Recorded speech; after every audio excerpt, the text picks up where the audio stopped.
ГСП онлайн. Городские новости сейчас.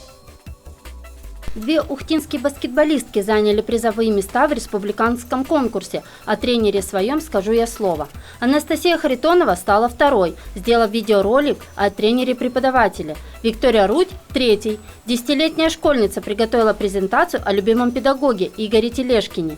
Создать ее юной спортсменке помогла мама. Лидия Алексеевна говорит, для полноты картины взяли не только материал соревнований, но и показали изнанку, рабочий процесс, тренировки. Он горит этим делом своим. Девочек он всех, как сказать, так можно,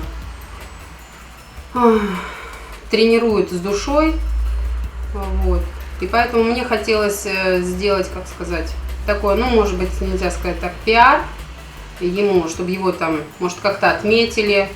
Мама Вики, будучи подростком, тоже занималась баскетболом и в игре кое-что понимает. Под руководством Телешкина девочки делают колоссальные успехи. Теперь баскетболистки на каникулах, тренируются самостоятельно. А вот их тренер сейчас работает, но уже не с местными командами, а с питерскими. У нас город 100 тысяч, да, и мы выбираем, мы занимаемся набором игроков.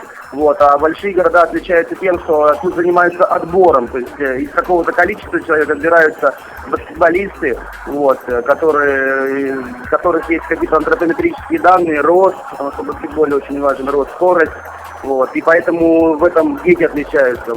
На вопрос, планируете ли вы вернуться в Ухту, тренер пока затрудняется ответить, ведь перспектива остаться в северной столице для провинциального спортсмена очень заманчива, да и девочек есть кому передать. Теперь юные баскетболистки будут защищать честь города под руководством Татьяны Орловской и Анны Русовой. Новые тренеры приступят к занятиям с юными спортсменами уже с сентября.